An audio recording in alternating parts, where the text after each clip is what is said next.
Now, welcome to another edition of News from Naboo with Orzelini Takes. And let's get right to the news. Less news, more Thursday ramble. So, I kind of have this theory that the age of the franchise is about to hit a resurgence. I would maybe wonder if it's about to die. But we'll see what you have to say. Yeah, hear me out. Star Wars, Marvel, DC. You can arguably say these are like the three biggest franchises of the modern age. People have grown up with the big three.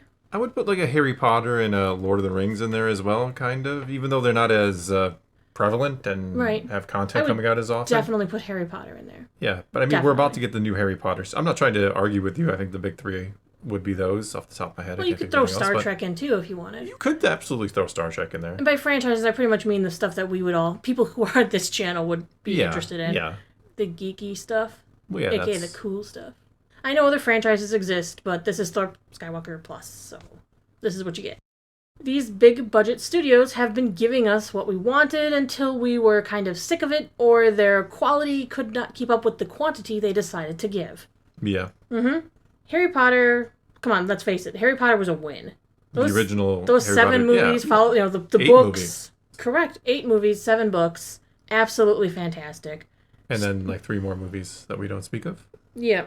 Star Trek, well, that's because they ran into the franchise. They ran into the problem where their quality started dropping because they just wanted to throw something out there. Well, yeah. They hit the fatigue zone. I liked the first one in the Fantastic Beasts series. I thought that was pretty I good. didn't And think then they were bad, but... I didn't think none of them were bad, but they got progressively like, what are we even doing here? I didn't know what we were really trying to accomplish, I guess. I don't know. I'm not a big Harry Potter fan, so I'm probably missing stuff. Marvel, we all know Marvel was absolutely fantastic. Knocked it out of the park before it kind of lost its way. Endgame was the end. Endgame, and then they didn't know what to do, so they just started throwing the quantity. 4 is going to be random stuff. And they just started going, here, sequels. You want sequels? You want new characters? Here's some new characters. And it's like nothing You want was the Eternals? You're going to love the Eternals. Shang-Chi was pretty good. I kind of enjoyed Shang-Chi. Some of them were all right, but the problem is none of them were like memorable or like great. Yeah, no.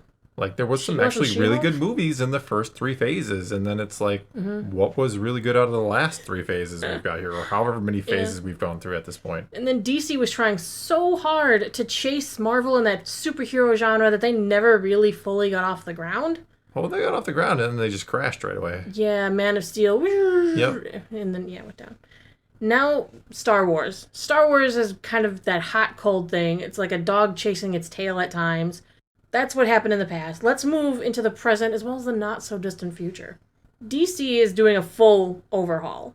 At first glance here with Superman, I think they're moving on the right track. But what does the money say? The money speaks. The money right now is saying people watching Superman. Yeah, but not... It's hard to say how well it is actually doing because we know that movie cost a ton of money. Marketing cost a ton. So it needs to make a lot of money to actually break even. Right. So their upcoming lineup seems full of promise. Seems like they have a plan. Almost like how Marvel had a plan at the beginning. Already people are kind of excited about Supergirl. Do you think Supergirl will do well? I think that there's a really interesting story they could go with there. But that doesn't... I don't know. The problem is you have to bring people into the theater without them knowing what the story is and understanding all that. They have to just want to see Supergirl. I think they can get it there. Okay. I 100% think that they can get it. That cameo she had... Fun fact, there's already been a Supergirl movie. Oh, I know. I have seen the Supergirl I've seen movie. it too. It's great. Seen it once. That's all I'll say.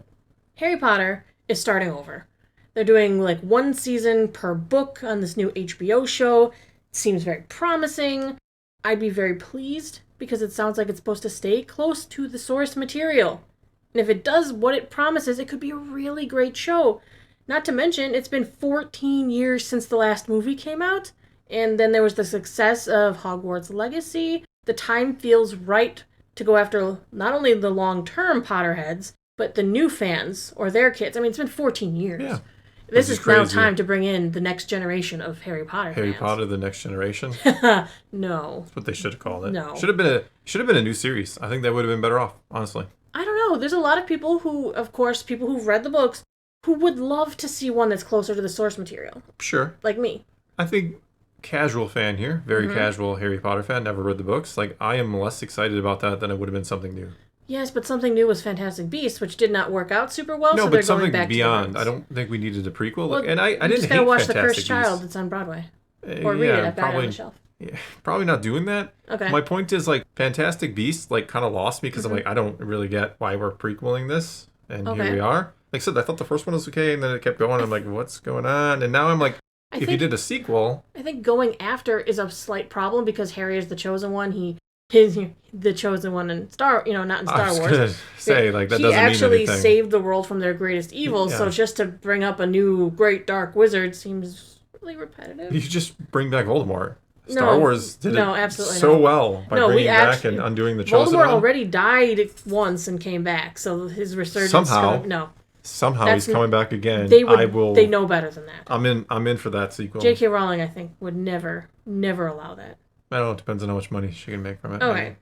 As for Marvel, I think it has realized its mistake. I think it's trying to turn around that sinking ship. They brought Robert Downey Jr. back. Then Thunderbolts Desperation. kind of is leaning towards the better Didn't movie. make a ton of money though. No. But I think they are thinking Fantastic Four has a huge hype. I It think does. there are people really excited, including us, for Fantastic Four. Even the last few Disney Plus shows have been mostly enjoyable. Agatha All Along, Daredevil Born Again, and Ironheart I think were better than worse. If that makes sense. But the viewership isn't there. That's the problem. Like, I don't disagree with you that they realize there's a problem and they need to fix things if they want to endure, but are people going to watch it? Kevin Feige has a plan. He's been talking about it lately. It's been out there. There's articles. He's got a plan. They're going to move forward. I think at San Diego Comic-Con we might get some more, which is starting tomorrow. Right now. No, Yeah. today. Today. All right, so now let's bring Star Wars into this. We are at the Star Wars Disney era. It's been a roller coaster. The Force Awakens, it made money, Well, made money, yeah. and it wasn't hated, but the At the time. follow-up movies made the whole thing garbage. Yeah. Some people enjoyed The Last Jedi, to be fair. And then I think everybody universally said that The Rise of Skywalker is even if you like it, you're like, yeah, it's not a really great movie. And it kind of like Yeah. undoes everything. Like, oh, Palpatine's back. Why not? Why not? Rogue One was great. Yeah, yeah. Solo didn't do well at the box office Nope. because it followed up some disappointment in the movies. Yeah. Disney One of the Plus, reasons, I'd say. Mando was a hit. Season 3 took it down a peg, but it was still liked. Boba Fett, Kenobi, bad. Animation has been fantastic. Ahsoka was mixed reviews. Acolyte, bad. And then they're like, here, how about Andor? How about Skeleton Crew? Some lights in the darkness. But again, the viewership on both of those, even Andor, I have to admit, isn't like stellar. That's because Disney's burned a few bridges. Yeah, but how do you rebuild those bridges? I'm not trying to like argue with you that I think they both understand if we're talking about Marvel and Star Wars that, yeah, we've got some issues that we need to fix. But I don't know that you're going to win back the fans. You need to do something special in both cases, I think. I think that's partially what they're doing for the future. 2026 has Maul Shadow Lord. Yes, it's animation, but He Darth shines in Maul. animation. Darth Maul is a fantastic character. People really like Darth Maul. He's getting his own show. Ahsoka Season 2 would give us the return to the story that they left us with, and I'm curious what they can do with that. Yeah, Mortis Gods and we'll cool see. stuff. The return to the big screen with Mando. That's going to be It's so gonna be interesting weird, how that yeah. does. I have no I mean, I can guess. I feel like it'll do okay, but I don't know that it's going to do really, really well. Star Wars Visions presents The Ninth Jedi. That's a blip on the radar for most It is, people. it is. But I think that they're trying. They've got Starfighter moving along, and so far that looks positive Well, based on yeah. opinions.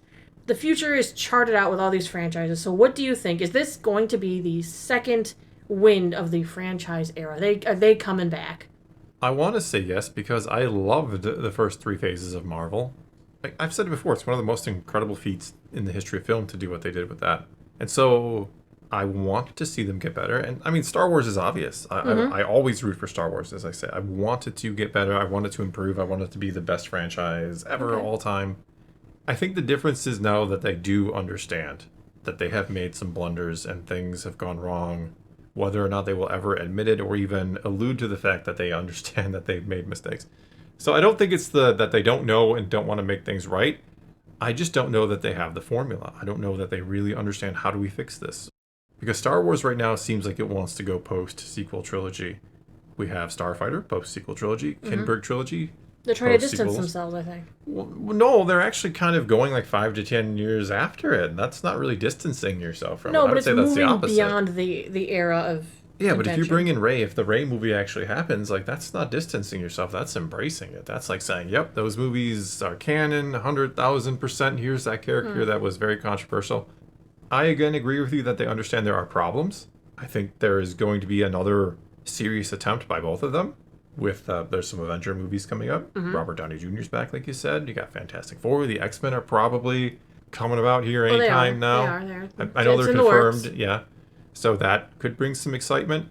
And Star Wars, again, I think they realize they've made mistakes and they're going to go back to the movie theater where it shines the brightest, I would say. Now, it's not always the best there, but that's where it gets the most attention and draws in the most interest. So I hope so. Okay. Yet at the same time, I do think an argument could be made that some new franchises could step up and not necessarily take their place, but What kind shine of new along. franchises? do you- I think that's the million-dollar question, I mean, billion-dollar there's question. been talk of Brandon Sanderson's No, I Cosmere, think something or- new has to do it. I think something new has to come Something along new that is original? different. Yes, that is just different than superheroes or space opera or whatever it might be. It needs to be something different. Now, it could be in the same wheelhouse as those things, certainly. Maybe, I don't know, maybe Lord of the Rings, because they're doing some new movies. Maybe that makes this huge resurgence. But that's, again, that's the same old, same old. Yeah, so many As much as I studios are love Lord of the trying Rings. to make the franchise, and it's hard because you do have to have a world to work in. That's the hardest part is you need to have an audience for it. You need to have a ton of interest in it. The problem with, or the reason why they keep using the same franchises is because there are already millions upon millions of people who know it and love it, and you don't have to work to get them. They're going to keep checking it out most of the time. So I was a little sad that the Universal Studios Monsterverse failed when they were doing Oh, the Mummy and the Jekyll and Hyde. And I was kind of cheering for that. I thought that could be kind of cool. No, I think both of them need to also, I mean, going along with what I'm saying here, they need to freshen things up. They do need to do new and different things a little bit. And I think Okay. maybe X-Men for the MCU could be that new and different. And I think maybe going post-sequel trilogy, if people accept it, maybe that works for them too. Because it's just completely not completely uncharted territory. The EU did go 100 years into the future. So That doesn't mean anything now. well, I don't want to casually dismiss that. But I mean, Okay. it would be pretty much new territory, right? We're not like, oh, between the sequels and OT, we're just in a whole new timeline for them to do whatever the heck they want at that point. Okay. All right. I think that's going to be all we got for you this time. Hopefully you enjoyed the conversation, and now, by all means, go add to it. Take to the comments below. Tell us what you think. Is the age of the franchise going to be born anew? Is it coming to an end? Does it need to change? Or should it just go away? Whatever the case may be, leave those comments below. Let's talk some franchises. And until next time, thanks for watching.